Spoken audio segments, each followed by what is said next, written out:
Injuries on camera. I think I'll go and put a plaster on my finger.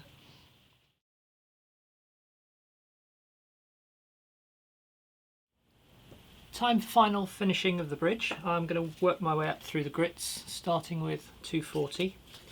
But to get the top, keep the top nice and flat, I'm going to try sticking the sandpaper onto a block with this ruler grip. I think from the description it's meant to be, it's meant to turn paper into post-it notes. It's re-tackable. So I like the idea of that, and it's a lot cheaper than spray mount. So I've never tried this before. Let's give it a go. And I'm going to keep this away from the camera lens. So spray it over there. Whoa, I think I might have just put too much. Right, so I've just put a little bit on there. Wait 45 seconds. I have no idea what 45 seconds is. Is that long enough?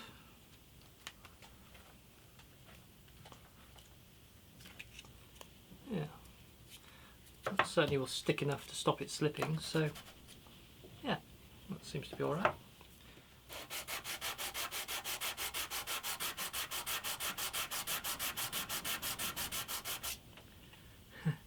Got my magnifiers. Just so I can see any scratches in the surface. It really doesn't need much sanding. This is taking quite a lot off. I just want to take it down enough to get rid of the scratches from the previous layer and then move on to the next grade. Yeah, I think that's plenty. Right. Let's do the rest with our fingers. I keep saying our fingers. I guess this is you watching and me doing it. That's we, is it?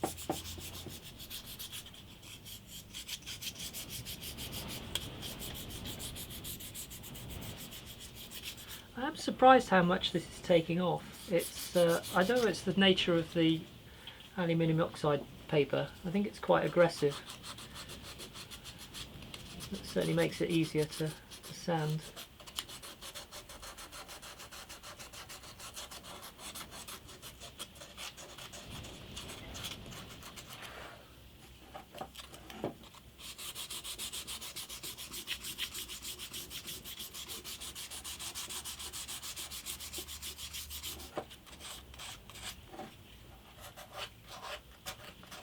What I don't want to do is sand over some of these sharp edges. I want to try and keep those preserved as much as I can.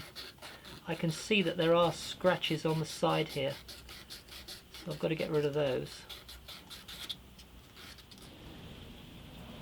I think you can see quite clearly that there's a scratch along here, and that I'm pretty sure has been caused by the drum sander.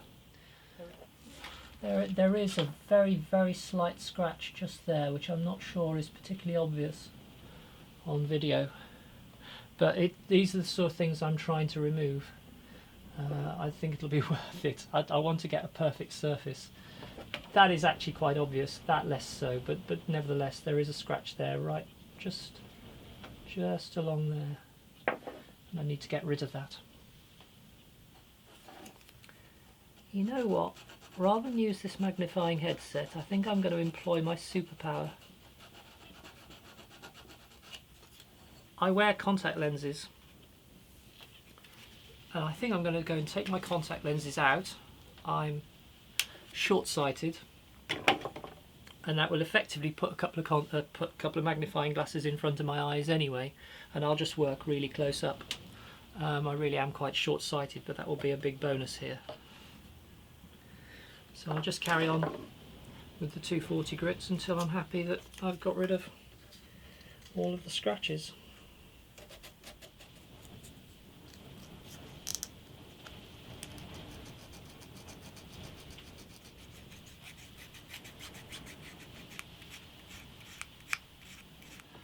I think that took me over an hour and a half, but I've finished with the 240 grit.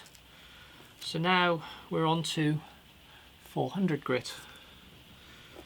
But this should go a lot quicker because I've got rid of all of the big scratches, so I think this should just be a skim over the top. So hopefully we're progressing nicely.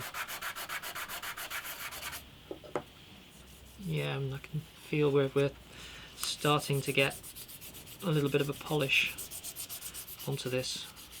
I might go up to 1,000. I think I've got 800 paper. I've got 1,200 paper. I don't know whether 1,200 is a bit excessive. We've done 400. I do actually have 600. I thought about going to 800, but if I've got the 600, let's do it. Let's give it a quick going. Yeah, this is noticeably finer than the 400. It's not taking so much off. And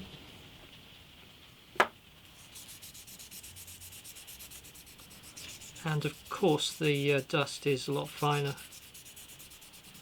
So maybe it is worth doing this. The idea is that you get rid of all the scratches from the previous grit and just progress upwards. The danger if you skip too many grits is that you'll put a scratch in from one grit that you can't get rid of with the next one. Although at this stage the scratches are so fine anyway, they're hardly there. I've got 800, so let's go on to 800. Yeah, this is not taking much in the way of dust. This is really starting to polish rather than remove, which is good.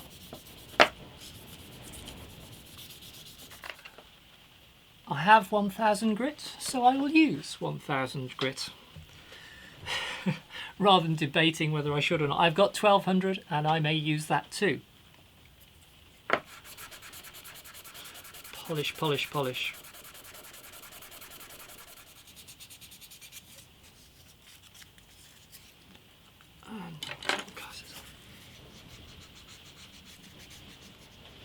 And finally, 1,200. Nearly there.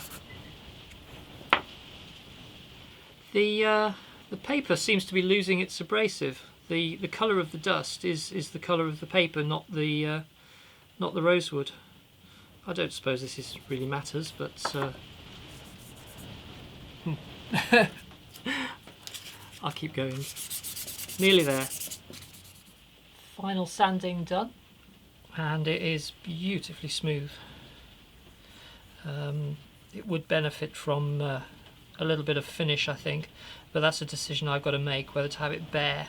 I mean, I could just clean it up with a bit of naphtha, but you can see the colour of the paper in the wood here. It's not as clean as it could be, but it's beautifully smooth.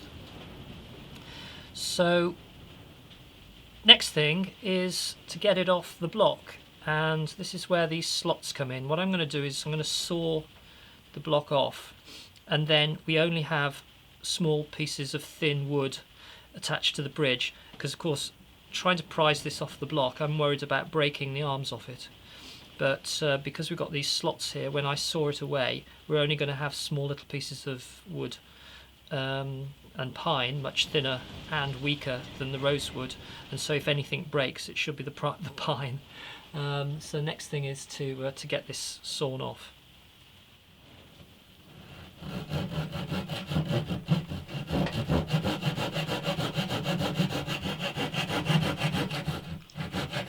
Ooh, ow! That was a stupid trick. I've just cut into my finger. I was trying to feel the blade underneath and I went too far.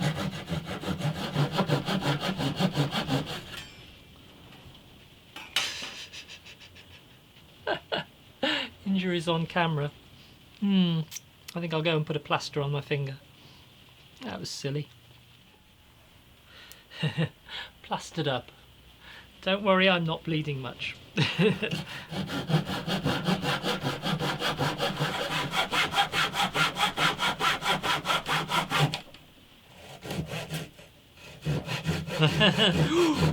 That made me jump.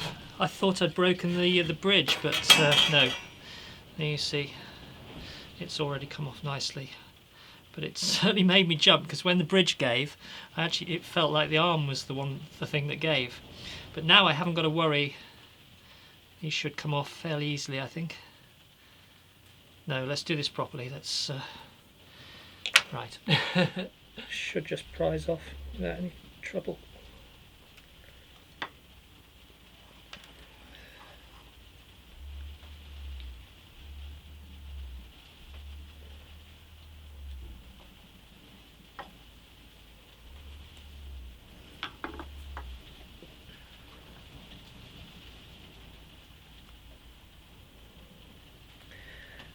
This part is going to be trickier. This is the bit I'm fearing. I should have cut it a bit thinner actually. I should have taken more off with the saw. Hopefully I can get the spatula underneath. Prise it off. Without damaging the rosewood, of course. I think I called this a spatula. It is, of course, a palette knife. A slightly bent palette knife, but it's still perfectly serviceable. However, this is a little bit more substantial. It's covered in glue. But hopefully this is what we need. Yep. Of course, I've got to be careful not to shove it into my hand. It's fairly blunt though. There we go. Off it comes. Oh, that's interesting that I've left some of the wood on there. That wasn't what was intended. It shows how well it grips.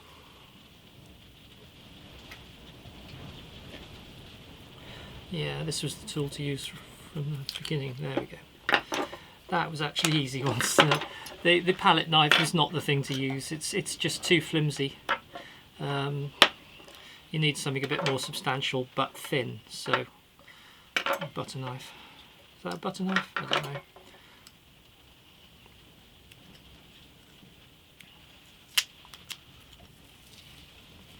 And the brilliant thing about using the masking tape is that that all now comes off without any residue.